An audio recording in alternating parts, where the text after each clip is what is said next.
Hello and welcome to Tai'Shar Wheel of Time podcast. I'm Sam.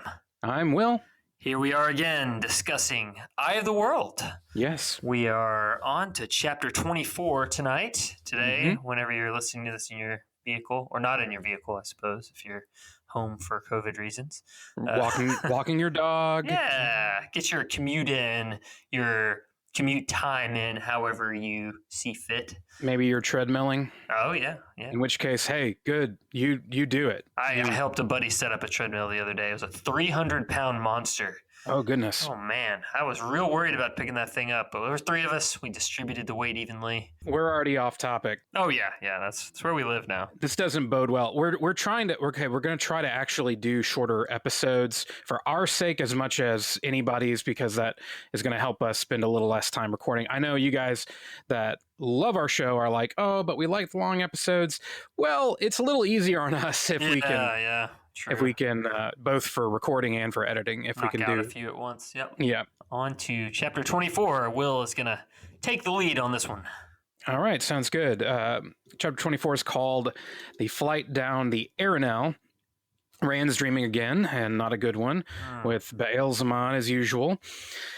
He starts to think it might be real when he pricks his finger on a bush. Baal-Zaman says, "The light will not save you, and the eye of the world will not serve you." Hey, that's the name of the book. Hey, buzzwords. Rand says, "This is a dream," which, kind of like Triss in the Divergent series, makes all the bad stuff disappear. Rand wakes up on the spray and realizes his finger is still pricked. But who didn't write that it was all a dream story in second grade and then have your character wake up and have something from their dream like in their pocket or something? Baal-Domon is driving the boat hard because Trollocs. Now, you may say, driving the boat? Wouldn't you say something more nautical, like steering the boat?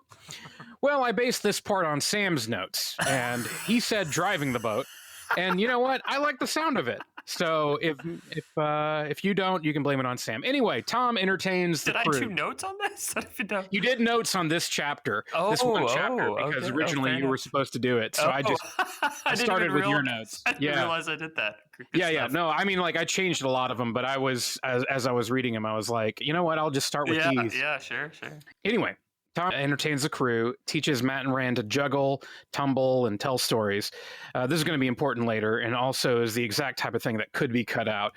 In fact, most of the stuff in this particular episode, this is probably all going to get cut out. Yeah, you think about when Rafe says we don't want to cast a character and then you can't have a character and then not use them for a few seasons. And right. I think Baal-Domon is a good example of a character like that. I mean, okay, you could see the character being cut entirely, which would be sad, or if they just wait until he shows back up in a couple of books, whenever that is, then it would make sense to cut this. Makes sense. And we already mentioned, this is a guy you're going to see again in the book. So or you could replace him with a random riverboat captain number 12. Right, exactly.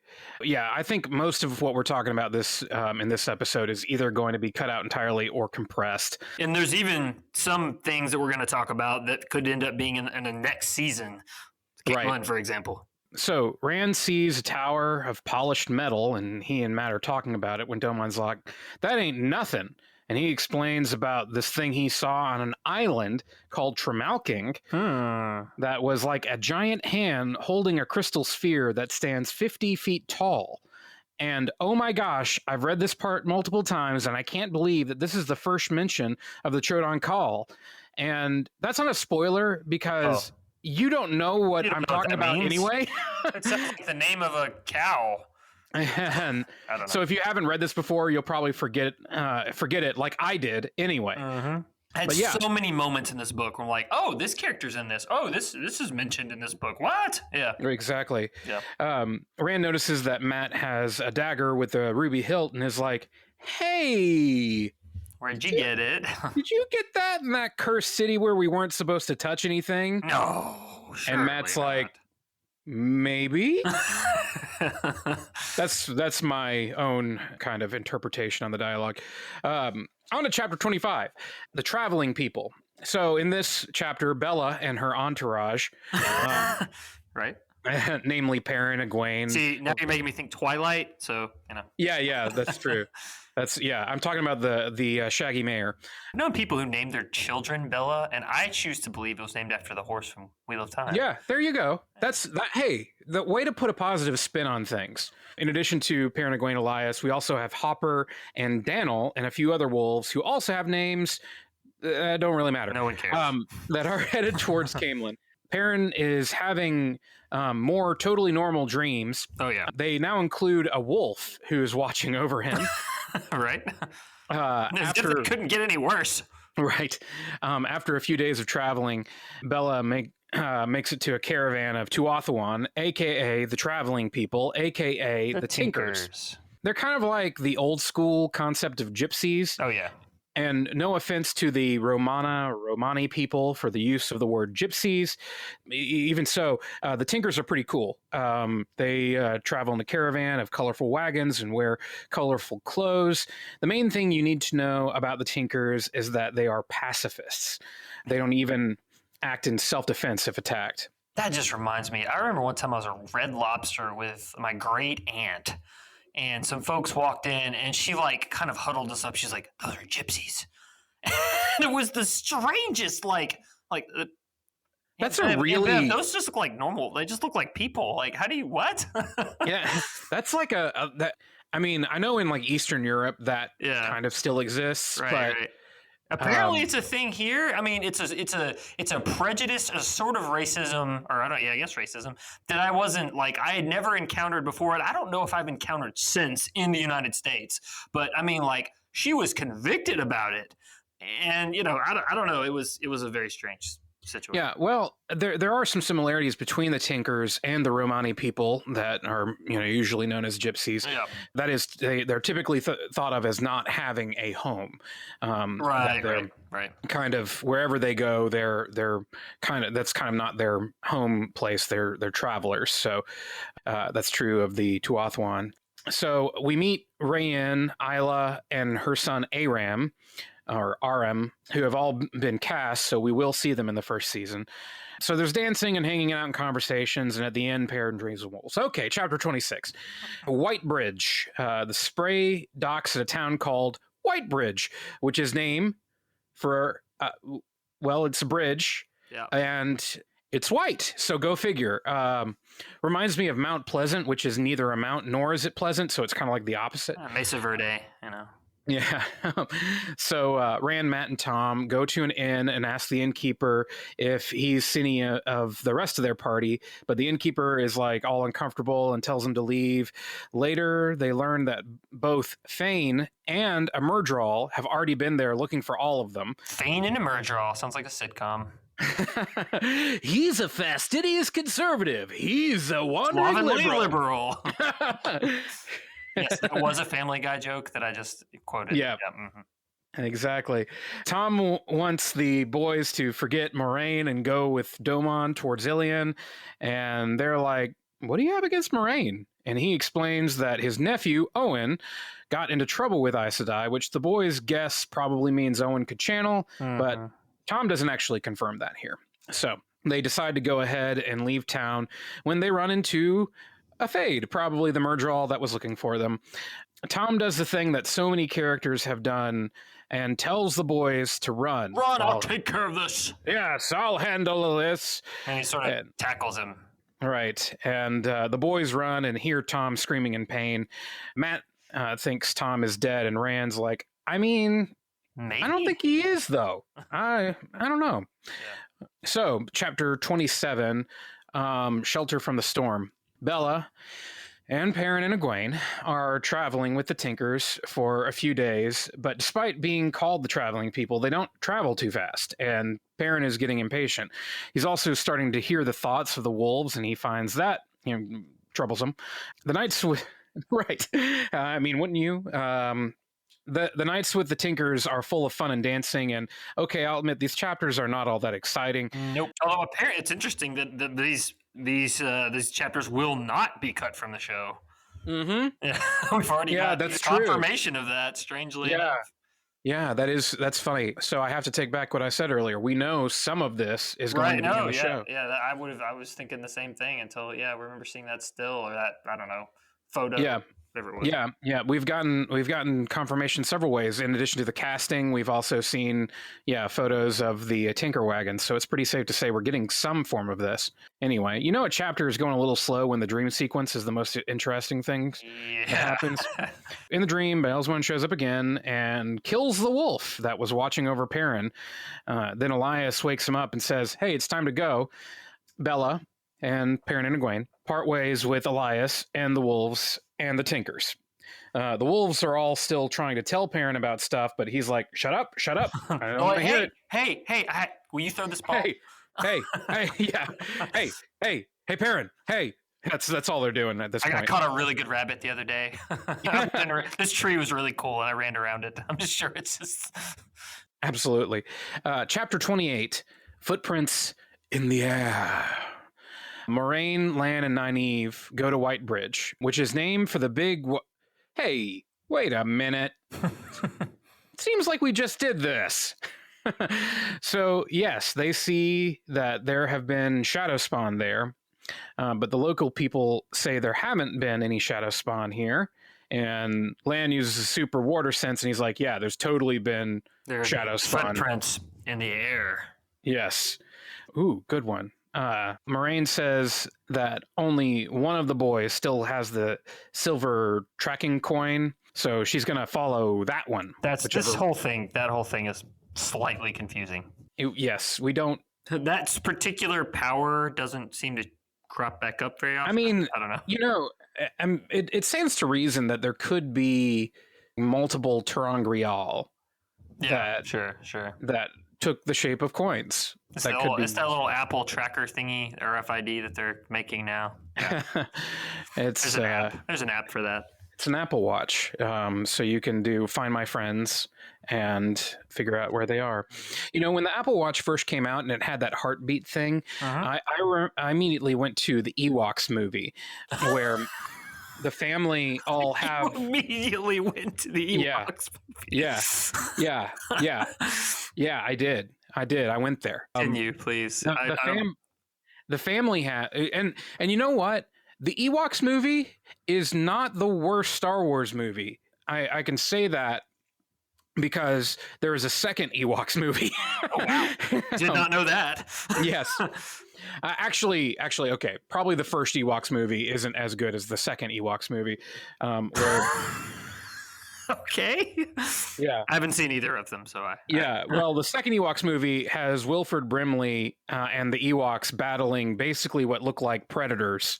Oh, wow. Yeah. Now I really want to see it. Yeah, don't you? Yeah.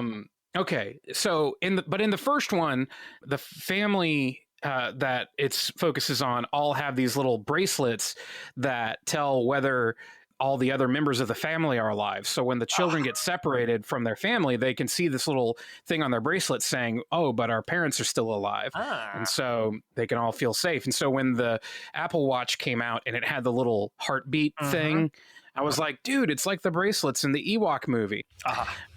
Moving on to chapter 29, Eyes Without Pity. Perrin and Egwene are following Elias, who is moving fast and acting nervous, and they don't know why. This is a pretty intense chase scene. This is actually a very interesting chapter, I think, as Perrin realizes that Elias has told the wolves to watch the sky, which is something that wolves never do, which kind of makes sense. They don't really have any predators to be concerned about in the sky. Eventually, it becomes clear that they're being pursued by a flock of ravens that are destroying everything in their path, which is like terrifying, right? I mean, it's like straight up Alfred Hitchcock, The Birds. Yeah. And I'm assuming that if you're listening, you've read this chapter because it's a good suspenseful read.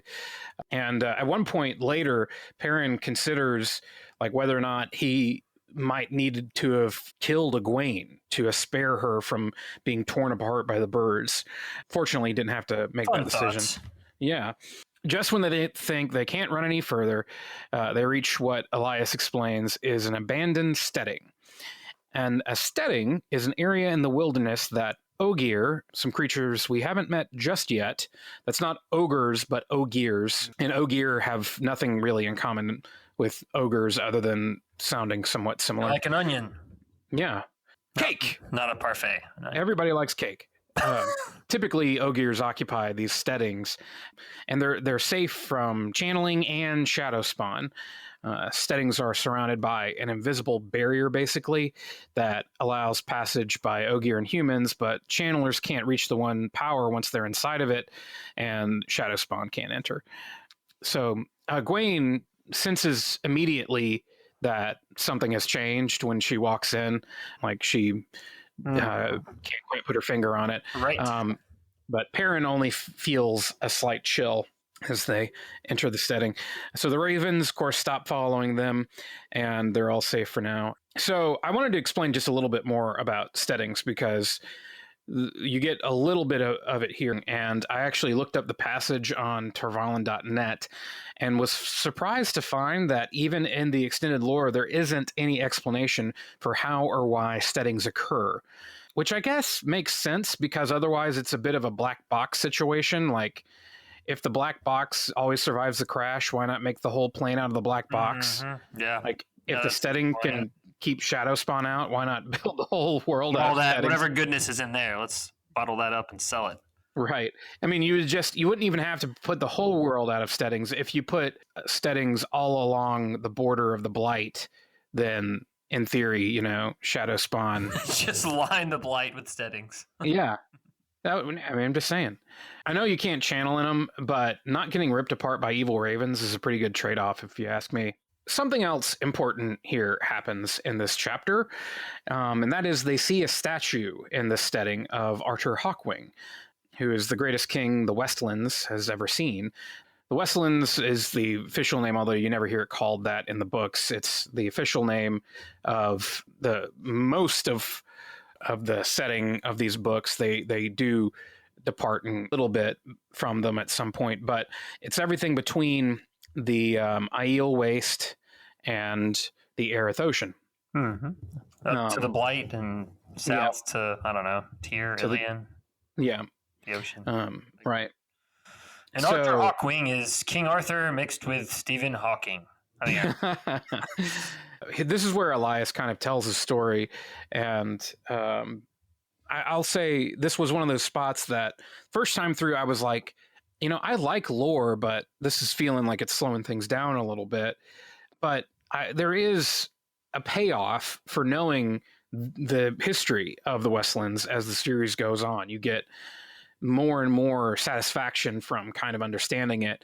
And it really actually does add greatly to the value of reading them a second time, reading the books a second time, because you kind of get more of that. So, but anyway, Arthur Hawkwing, he lived about 1,000 years ago, united all the nations between the Aerith Ocean and the Aiel Waste, and even sent an army across the Aerith Ocean to conquer whatever lands are out there. And that detail is especially important later. That's something that I didn't quite, I guess, catch the first time through. 1,000 years ago, Arthur Hawkwing sent some of his kin to go conquer whatever is west of the Westlands. Also, I want to explain something here that I had to look up to understand fully. It's not exactly related, but so the Third Age is split up into 3 eras. And you see this when you see like anything denoted with a year by it. So like after the breaking, but like when everything's just crazy. Right. That's like the first era, I guess. Exactly. The first era is after breaking, and you'll see like 193 AB for 193 years after the breaking of the world. And so the first era, and each of the eras is about 1,000 years. The first era ended with the Trolloc Wars. And then the 1,000 years following the Trolloc Wars were known as the Free Years, or FY. So if you saw like 395 FY, that was... So were those denotations in the books? Yeah, occasionally. Oh, okay. I don't know if I ever noticed that. Yeah, I don't know that it's necessarily explained in the books when it happens. Sure. So that era ended with the death of Arthur Hawkwing. He was, kind of at the end of that. Then do you get the War of the 100 Years? Right, and that ends with the what they call the New Era. which is what we're currently in. And we're about 1,000 years into it. Right. So we're due. Due for an era change. Yes. And an age change. Right. It's coming up. Chapter 30 is called Children of Shadow, which is a somewhat ironic name, as we'll see in a second. Before the main events of this chapter, Perrin tells Elias how much he hates using his axe as a weapon. Elias says to him, actually, that's a good thing. And if you ever stop hating it, then that's probably a pretty good reason you should throw it away.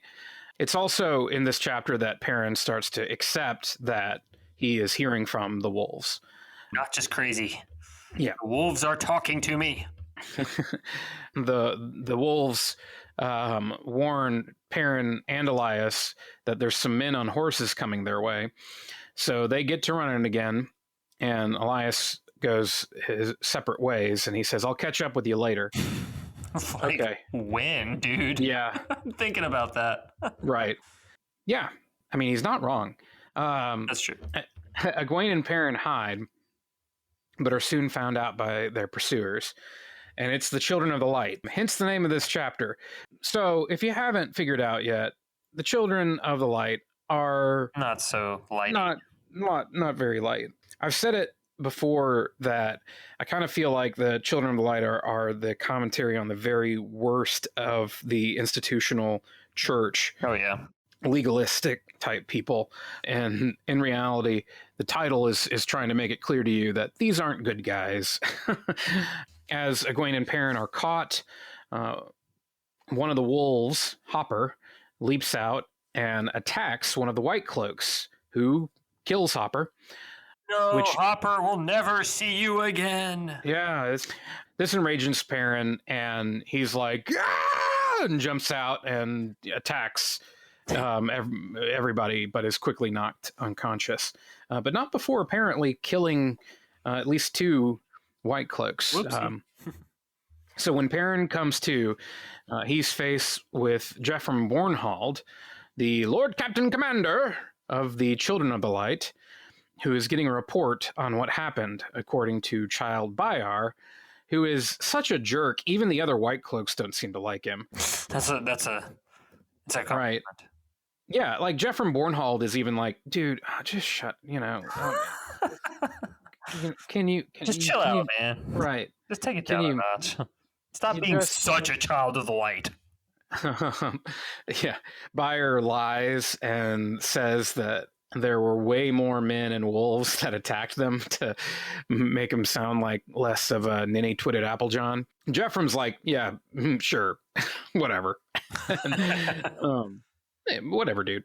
Of course, the White Cloaks think that Perrin and Egwene are dark friends because, they have a pulse. Yep, someone who is not a White Cloak.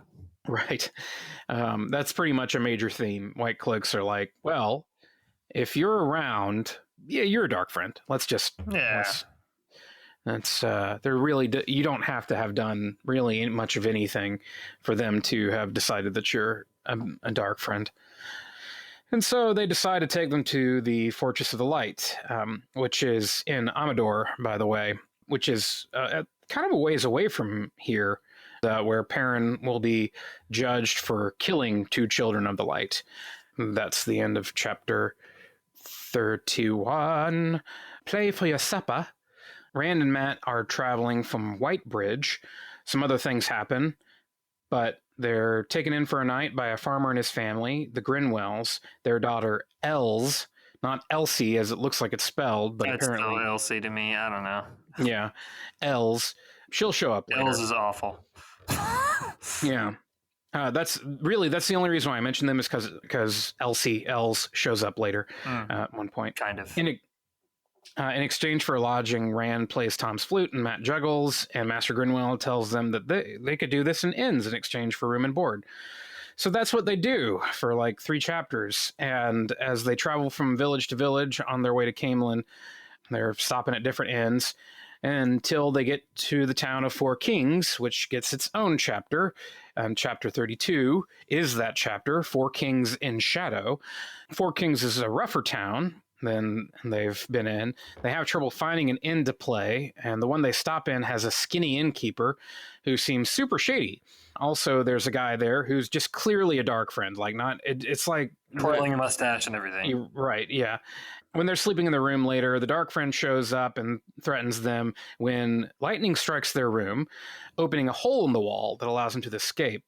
And lightning seems awfully convenient. Maybe something was happening there. I'm not spoiling anything. I'm just suggesting. Storm. It's definitely Storm from the X-Men. Yes, that's exactly what it is. That's going to be a heck of a crossover. Yeah, Kevin Feige the other day said that there probably won't be a Marvel Star Wars crossover anytime soon. Yeah, I'm okay with that. Yeah, me too. He referenced Patton Oswalt's brilliant monologue in Parks and Rec, and it's like that's probably right. Oh yeah. Yeah. And that's good enough. It's at this point that Rand and Matt decide that they should never trust a skinny innkeeper. That's just such a generalization, man. Yeah, I know, right? Chapter 33, The Dark Waits. Okay, so this chapter drags a little because it's basically more of what we got in the last couple of chapters, but I do think that it reflects the monotony and frustration that Matt and Rand are feeling, so it kind of works. They're once again helped by a farmer. They're once again staying in inns. They're once again encounter random dark friends. This all feels like a dream sequence or something. Right, and they do have more nightmares. One of the main differences in this chapter, probably the most important thing that happens, is that we do see that when they encounter this dark friend, Matt probably would have killed her with the ruby-hilted dagger from Shadar Logoth had Rand not stopped him. And so it's pretty clear. This is the one that shows back up in a long time, like in so many books. Yeah, maybe. Random. I know. Yeah, I don't know. I think that's true, though. Okay. Well, interesting. I guess I hadn't realized that. At this point, it is pretty clear that the dagger and Matt have a one ring golem kind of relationship. And by the way, if you're reading this for the first time and you are frustrated with Matt at this point, or really any of this whole book or the next book, just give it a minute. You'll probably come around by about the third book, because so many people I know don't like Matt at this point. Yeah, true. It's kind of understandable. Yeah, there's a reason. I mean, the dagger. Right. He's not himself.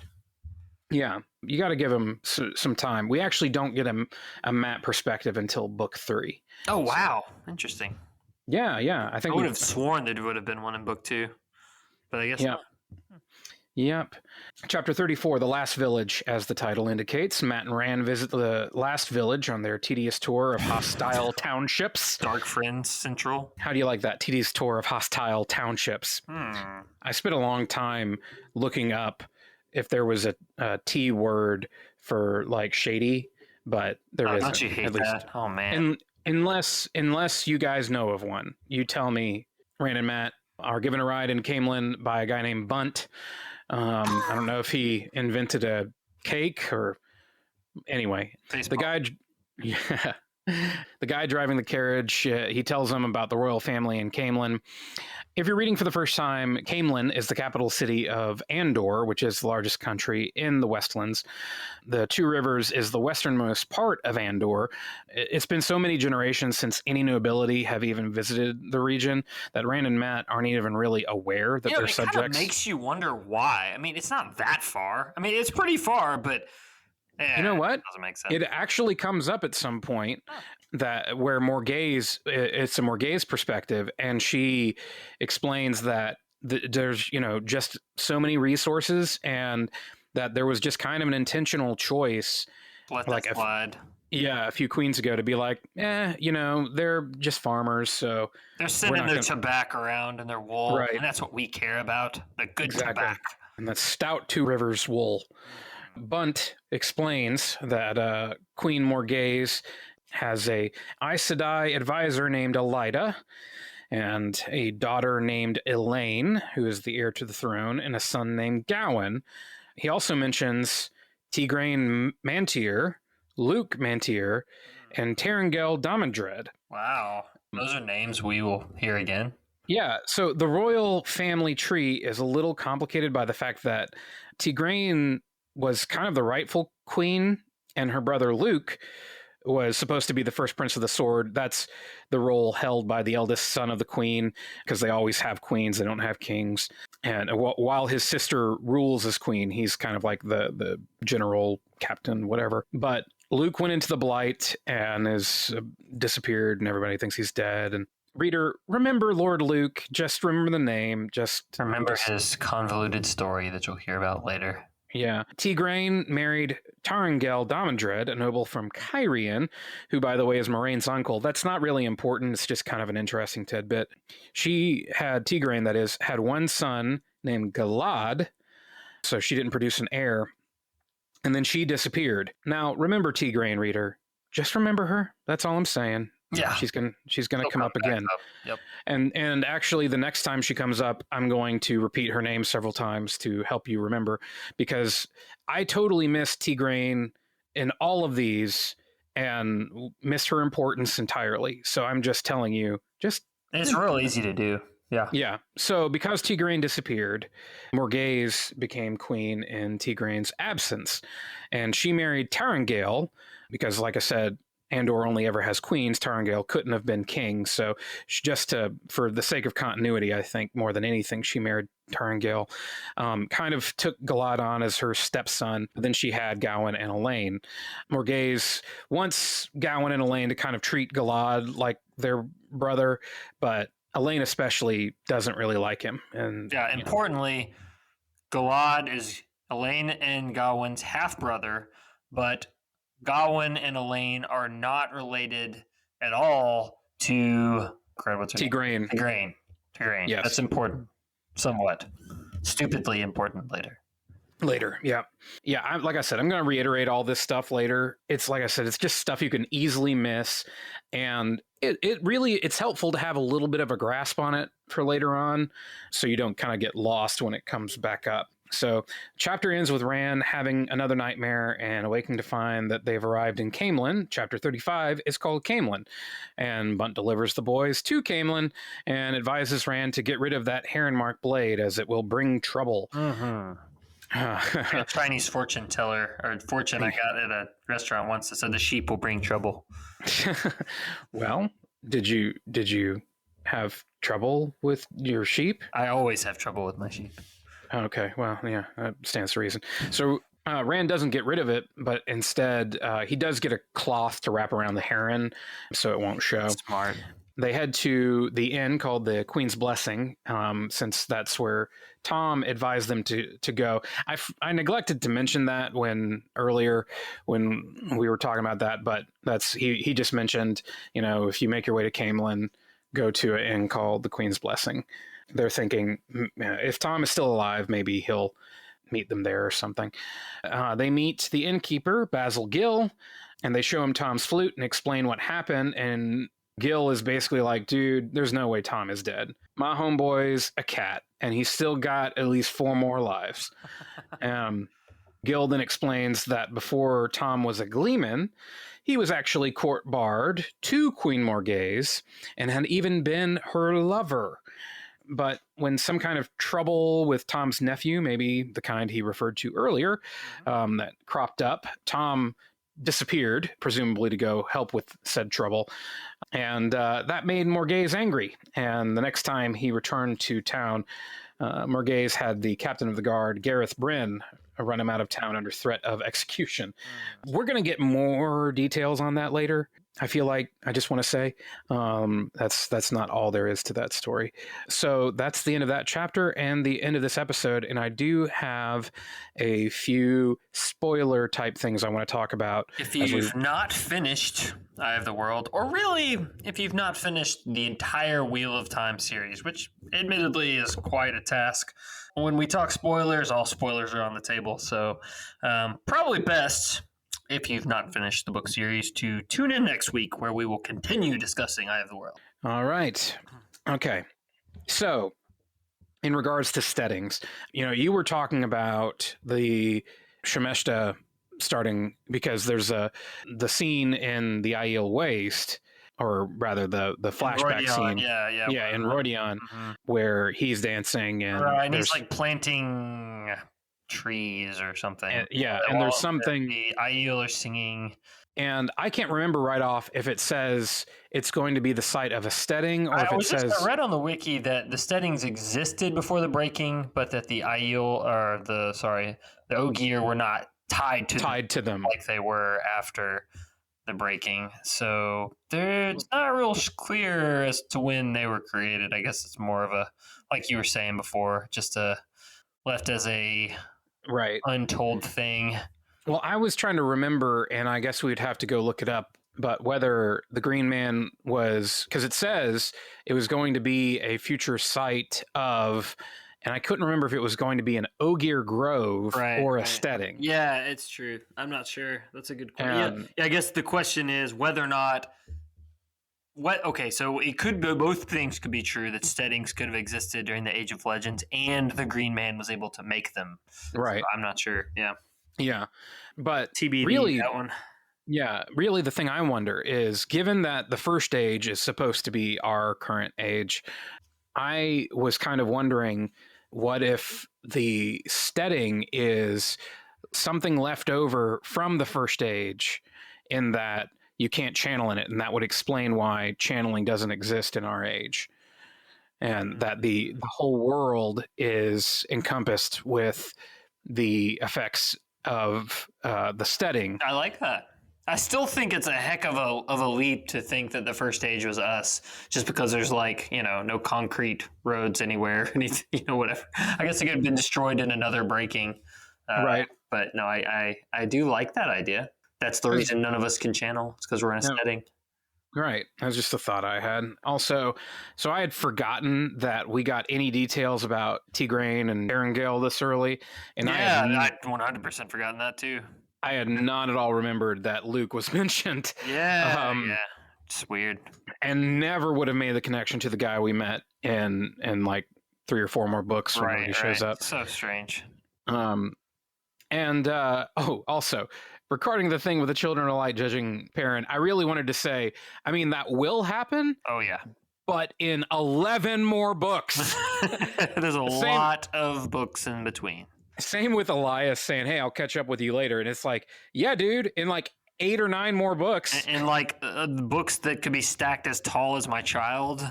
Yeah. It's going to be a while. Yeah. But those were it was more just those kinds of thoughts. Right, the thoughts that you don't want to share with people who haven't finished the books. Yeah, and right. Really couldn't appreciate them anyway. It's true. Okay, well, if you like what you hear, please check out our website, tsmpodcast.com. No, that sounds right. Podcast.com. I can't remember anything these days. We're also on Twitter at podcasttsm, Instagram, Facebook, etc. Like us wherever you get your podcasts. Leave a review. If you send us some mail, we will happily discuss you on the air. We enjoy getting mail. Really interested. I'm personally interested in what you think about our topicedness. I just made up a bunch of words. Our specific off-topic episode. If you had any thoughts on that, would be interested to hear them. We may do more of that in the future if it is not abhorred by the general populace, and maybe even if it is, I don't know. Yeah. They're not paying us. Yeah, it's true. But we enjoy this, and we love to hear from you. So until next time. Tai'Shar Manetheren.